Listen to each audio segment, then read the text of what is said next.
ونصلي ونسلم على رسوله النبي الكريم وعلى آله وأصحابه أجمعين. اللهم صل على سيدنا ومولانا محمد وعلى آل سيدنا ومولانا محمد وبارك وسلم صلاة وسلاما كثيرا كثيرا. توفیق الہی اپنے مرشد پاک کی برکت سے حکیم الامت مجدد الملت حضرت تھانوی رحمۃ اللہ علیہ کے مواعظ کا سلسلہ چل رہا ہے. الکمال فی الدین للنساء کے نام سے حضرت کا یہ بات چل رہا ہے، جس میں عورتوں میں جو اعمال کی کوتاہی ہے اس پر بات چل رہی تھی کہ ایک نماز میں کوتاہی کرتی ہیں،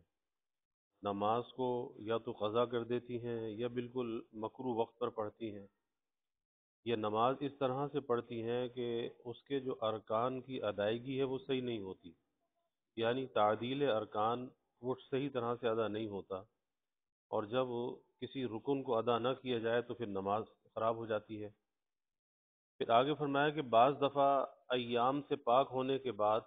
جو معذوری کے ایام ہوتے ہیں تو معذوری کے ایام سے پاک ہونے کے بعد جلدی نماز شروع نہیں کرتی، 2-3 وقت ٹال دیتی ہیں کہ کل کو سر دھو کر بال درست کر کے پھر نہائیں گے پھر نماز شروع کریں گے. تو اس کا حکم یہ ہے کہ اگر 3 دن پورے ہونے سے پہلے پاک ہو جائے تب تو آخر وقت مستحب تک انتظار کرنا واجب ہے. اگر آخر وقت تک پاک ہی رہی تو غسل کر کے نماز پڑھنا واجب ہے، اور اگر 3 دن کے بعد مگر عادت سے پہلے پاک ہوئی، 3 دن گزر گئے اور عادت سے پہلے پاک ہوئی، یعنی عادت ہے 4 دن کی 5 دن کی، اس سے پہلے پاک ہو گئی، تو آخر وقت تک انتظار کرنا مستحب ہے، پھر غسل کر کے نماز پڑھنا واجب ہے. غرض پاکی نظر آنے کے بعد ایک وقت کی نماز قضا کرنا بھی جائز نہیں، اور یہی حکم روزے کا ہے. خوب سمجھ لو، عورتوں کو اپنے ایام کی عادت کو یاد رکھنا واجب ہے، اس میں غفلت جائز نہیں. ایام عادت کے بھول جانے سے بڑی پریشانی ہوگی، اور اس کے لیے مسئلہ بہت پیچ در پیچ ہو جائے گا. جب کوئی عورت کسی معمول سے پاک ہو فوراً اس کے دن لکھ لے یا اچھی طرح سے یاد کر لے کہ کتنے دن کے اندر وہ فارغ ہوئی ہے. پاکی ناپاکی کے مسائل معلوم کرنا بھی عورتوں کے ذمہ لازم ہے. بقدر ضرورت بہشتی زیور میں اس کے مسائل موجود ہیں. کسی سمجھدار عورت سے یا اپنے شوہروں سے سمجھ کر پڑھ لیں. بعضی عورتیں اگر خود نماز کی پابندی کرتی ہیں تو وہ اپنے بچوں اور ماماؤں کو نماز کے واسطے نہیں کہتی جو گھر میں کام کرنے والیاں ہوتی ہیں. بچوں کی پرورش زیادہ تر ماؤں کی آغوش میں ہوتی ہے، لہٰذا ان کو اخلاق حسنہ سکھانا اور نماز وغیرہ کی تعلیم دینا عورتوں کے ذمہ ہے. اس سے ہرگز غفلت نہ کریں. جب بچہ 7 برس کا ہو جائے اس وقت سے نماز کی تاخیر شروع کر دیں، اور جب 10 سال کا ہو جائے تو مار کر نماز پڑھائیں، تنبیہ کر کے نماز پڑھائیں.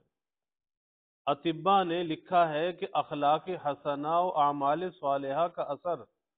صحت پر بھی اچھا ہوتا ہے. جس بچے کو نیک کاموں کی عادت ہوگی اس کی صحت بھی عمدہ ہوگی. عورتوں کو بچوں کی صحت کا بہت خیال ہوتا ہے، اس لیے میں نے یہ فائدہ بھی بتلا دیا کہ اگر کسی کو دین کا خیال نہ ہو تو صحت ہی کا خیال کر کے بچوں کو نماز وغیرہ کی تاکید کرتی رہے. اسی طرح ماماؤں کو بھی نماز کی تاکید کرنی چاہیے، کیونکہ وہ بھی تمہاری ماتحت ہیں.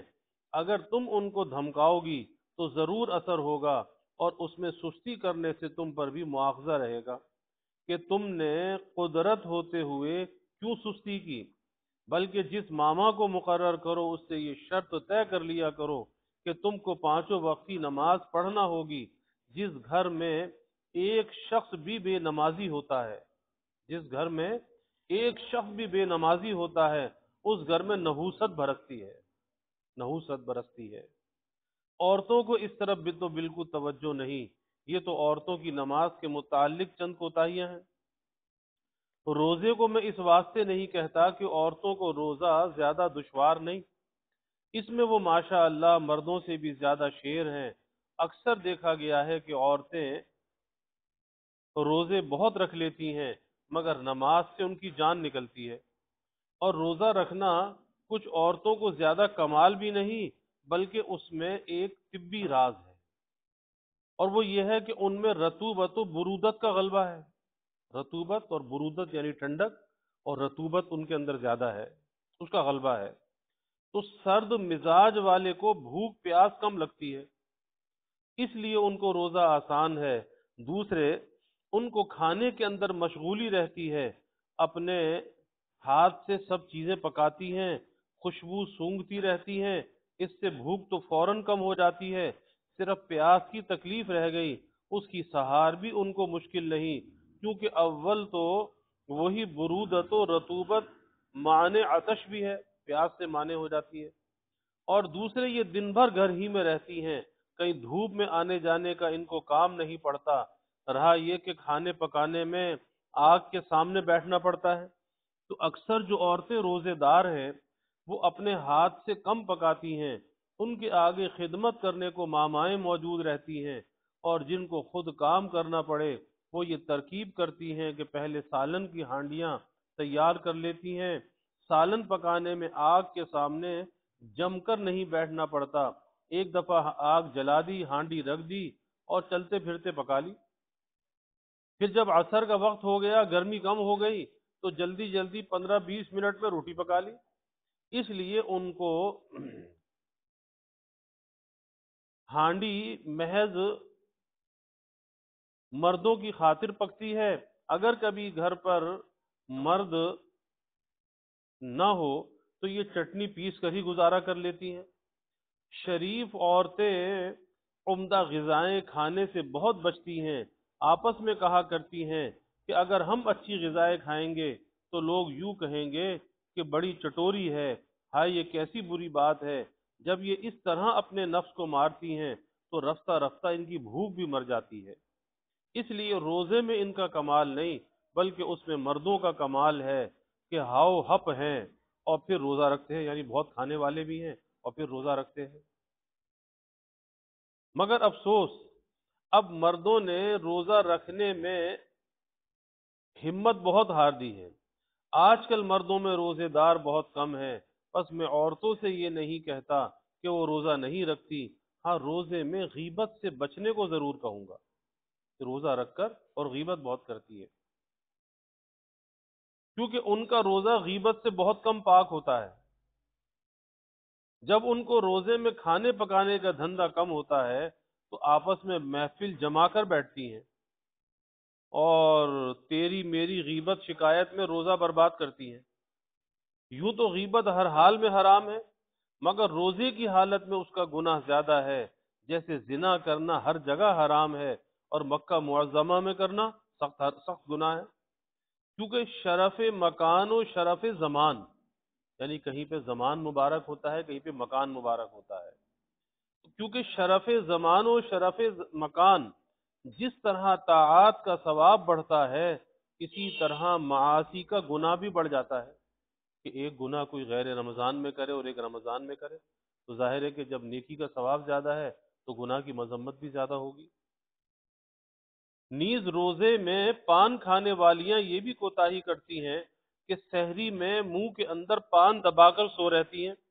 اگر صبح تک منہ میں پان رہا تو روزہ نہیں ہوتا، اس کی احتیاط بہت ضروری ہے۔ زکوٰۃ میں بھی عورتیں بہت سستی کرتی ہیں کہ اپنے زیور لچکوں کی زکوٰۃ نہیں دیتی، یاد رکھو جتنا زیور عورت کو جہیز میں ملتا ہے وہ اس کی ملک ہے، اس کی زکوٰۃ دینا اس پر واجب ہے، اور جو زیور شوہر کے گھر سے ملتا ہے اگر وہ اس نے اس کی ملک کر دیا تو اس کی زکوٰۃ بھی ان پر واجب ہے، اور اگر ملک نہیں کیا محض پہننے کے واسطے دیا تو اس کی زکوٰۃ مردوں کے ذمے واجب ہے، اس لیے اس کی وضاحت ہونی چاہیے۔ اکثر گھروں کے اندر یہ بڑی کوتاہی ہوتی ہے کہ زیور دے دیا، وضاحت نہیں کی کہ بھائی اس آنے والی جو بہو ہے، آیا اس کی ملک کیا ہے، اس کو مالک بنایا ہے، اسے استعمال کے دیا ہے، اس کے شوہر کی ملکیت ہے، اس کے ساس سسر کی ملکیت ہے، کس کی ملکیت ہے؟ اب جس کی ملکیت ہے وہ زکوٰۃ ادا کرے، تو اس کی وضاحت ہونی چاہیے۔ وہی بات حضرت یہاں پہ فرما رہے ہیں کہ اگر وہ اس عورت کی ملک کر دیا تو اس پر زکوٰۃ واجب ہے، اور اگر اس کے شوہر کی ملک ہے تو پھر شوہر پر زکوٰۃ واجب ہے۔ ہر سال اپنے زیور کا حساب کر کے جتنی زکوٰۃ اپنے ذمے ہو فوراً ادا کر دینی چاہیے، اس میں سستی کرنے سے گناہ ہوتا ہے۔ دیکھو خدا تعالی نے بہت سے غریبوں کو مال نہیں دیا، حالانکہ تم ان سے کچھ زیادہ نہیں ہو، اکثر غربا کمالات میں تم سے بڑے ہوئے ہیں کہ وہ نمازی بھی ہیں، دیندار بھی ہیں، پھر بھی جو ان کو خدا نے مال نہیں دیا اور تم کو دیا، تو اس کی کیا وجہ؟ خدا نے امیروں کو اسی واسطے مال دیا کہ وہ غریبوں کو دیا کرے، کیونکہ ہر شخص اتنے ہی مال کا حقدار ہے جتنے کی اس کو ضرورت ہے۔ پھر جس کو خدا نے حاجت سے زیادہ دیا، اس کی ضرورت سے زیادہ مال دے دیا، وہ جمع کرنے کے واسطے نہیں بلکہ ان لوگوں کو دینے کے واسطے ہے جن کو حاجت کے مافق بھی نہیں ملا۔ اور اس میں خدا تعالی کی بہت سی حکمتیں ہیں کہ وہ غریبوں کو امیروں کے ہاتھ سے دلوانا چاہتے ہیں۔ اس قاعدے کا تو یہ مقتضا تھا کہ امیروں کو یہ حکم دیا جاتا کہ جتنا مال ان کی ضرورت سے زیادہ ہو سب غریبوں کو دے دیا کرے، کیونکہ عقلاً وہ انہی کا حق ہے۔ لیکن یہ خدا کی کتنی بڑی رحمت ہے کہ اس نے سارا سال مال دینے کا حکم نہیں کیا، بلکہ سال گزرنے کے بعد کہا کہ 40واں حصہ واجب ہے۔ ایک سال استعمال کرو، اب اس کے بعد اس کا 40واں حصہ نکال دو۔ پھر اس میں بھی کوتاہی کرنا یہ بڑا ظلم ہے۔ ایک کوتاہی عورتوں میں یہ ہے کہ ان میں پردے کا اہتمام کم ہے، اپنے عزیزوں میں جو نامحرم ہیں ان کے سامنے بے تکلف آتی ہیں، ماموں زاد، چچا زاد، خالہ زاد بھائیوں سے بالکل پردہ نہیں کرتی، اور غضب یہ ہے کہ ان کے سامنے بناؤ سنگار کر کے بھی آتی ہیں۔ پھر بدن چھپانے کا ذرا اہتمام نہیں کرتی، گلا اور سر کھلا ہوا ہے اور ان کے سامنے آ جاتی ہیں، اور اگر کسی کا سارا بدن ڈھکا ہوا بھی ہے تو کپڑے ایسے باریک ہوتے ہیں کہ جن میں سارا بدن جھلکتا ہے، حالانکہ باریک کپڑے پہن کر محارم کے سامنے آنا بھی جائز نہیں، کیونکہ محارم سے علاوہ تحت الازار کے پیٹ اور کمر اور پہلو اور پسلیوں کا چھپانا بھی فرض ہے۔ بس ایسا باریک کرتا پہن کر محارم کے سامنے آنا بھی جائز نہیں جس سے پیٹ یا کمر یا پہلو یا پسلیاں ظاہر ہوں یا ان کا کچھ حصہ نظر آتا ہو۔ شریعت نے تو محارم کے سامنے آنے میں بھی اتنی قیدیں لگائیں، اور آج کل کی عورتیں نامحرموں کے سامنے بھی بے باکانہ آتی ہیں، گویا شریعت کا پورا مقابلہ ہے۔ بیویوں، پردے کا اہتمام کرو اور نامحرم عزیزوں کے سامنے قطعاً نہ آؤ، اور محارم کے سامنے احتیاط سے آؤ۔ اس جگہ مجھ کو ایک بات یاد آ گئی جس پر اہل علم کو تنبیہ کر دینا ضروری سمجھتا ہوں، وہ یہ کہ متون میں تو صرف یہ مسئلہ لکھا ہوا ہے کہ محارم کے سامنے ما تحت الازار کے علاوہ ظہر و بطن کا چھپانا ضروری ہے، اور شروع میں اس پر اتنی زیادت اور مذکور ہے، مع الجنبین یعنی پہلوؤں کا چھپانا بھی ضروری ہے۔ اس کو ایک بہت بڑے عالم نے پڑھ کر ترجمہ یہ کر دیا کہ محارم سے پیشانی کا بھی چھپانا فرض ہے۔ یہ بہت بڑی غلطی ہے اور حیرت ناک غلطی ہے، کیونکہ جبیں داخل وجہ نہیں، اور سطر وجہ فرض نہیں، کیونکہ چہرے کا جو چھپانا ہے، کیونکہ وجہ یعنی چہرہ، کفین اور قدمین یہ چھپانے کی چیز نہیں ہے۔ عورت کا جو چہرہ ہے، اس کے ہاتھ جو ہے گٹوں تک اور پیر ٹخنوں تک، یہ اس کے سطر میں داخل نہیں۔ گو باوجہ خوف فتنہ کے، کہ جہاں فتنے کا اندیشہ ہے، باوجہ خوف فتنہ کے غیر محارم کے سامنے کشف وجہ سے وجوباً منع کیا جاتا ہے، چہرے کو ظاہر کرنے سے اس لیے منع کیا جاتا ہے کہ سب سے زیادہ چہرے میں فتنہ ہے، کہ چہرے کے اندر تو ساری چیز کشش ہے، اس لیے منع کیا جاتا ہے، لیکن اس کا پردہ فرض نہیں۔ یہ اور بات ہے کہ اس سے وجہ کا داخل عورت ہونا لازم نہیں آتا، یعنی چھپانے کی جگہ ہونا لازم نہیں آتا، اس لیے یہ مسئلہ اگر کسی کی نظر سے گزرے تو دھوکہ نہ کھائے۔ اس میں ان عالم سے غلطی ہو گئی، مگر اس سے ان کے عالم فاضل ہونے میں کچھ نقص نہیں آ گیا، کیونکہ عالم سے کسی مقام پر لغزش بھی ہو جاتی ہے اور اس سے کوئی بھی بچا ہوا نہیں بجز انبیاء علیہم السلام کے، وہ لغزش ان سے بھی ہو جاتی ہے مگر وہ خطا پر مستمر نہیں رہ سکتے، وہی سے ان کو فوراً متنبہ کر دیا جاتا ہے۔ الغرض عورتوں کو نامحرم عزیزوں سے گہرا پردہ کرنا چاہیے۔ ہاں، جس گھر میں بہت سے آدمی رہتے ہوں، جیسے جوائنٹ فیملی سسٹم ہوتا ہے، اب اکٹھی فیملیاں جو ہے ایک گھر کے اندر رہتی ہیں، تو جس گھر میں بہت سے آدمی رہتے ہوں جن میں بعض نامحرم ہوں اور بعض محرم، اور گھر تنگ ہو اور پردہ کرنے کی حالت میں گزر مشکل ہو، ایسی حالت میں نامحرم عزیزوں سے گہرا پردہ کرنے کی ضرورت نہیں، اور نہ ایک گھر میں اس طرح نباہ ہو سکتا ہے۔ اس صورت میں نامحرموں کے سامنے بقدر ضرورت چہرے کا کھولنا جائز ہے، مگر باقی تمام بدن سر سے پیر تک لپٹا ہوا ہونا چاہیے۔ کفوں کے چاک سے ہاتھ نہ جھلکیں، یعنی یہاں تک بالکل بند ہونا چاہیے آستین۔ گریباں کھلا ہوا نہ رہے، بٹن اچھی طرح لگے ہوئے ہوں تاکہ گلا اور سینہ نہ جھلکے، دوپٹے سے تمام سطر لپٹا ہوا ہو کہ ایک بال بھی باہر نہ رہے۔ اسی طرح بدن کو چھپا کر ان کے سامنے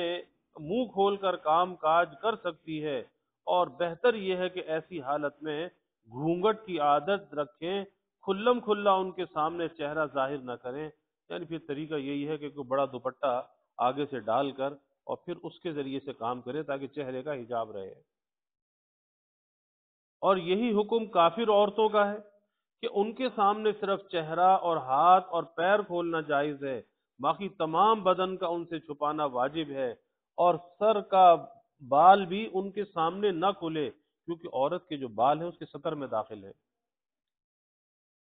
عورتیں بھنگنوں چماریوں سے بالکل احتیاط نہیں کرتی، حالانکہ ان سے بھی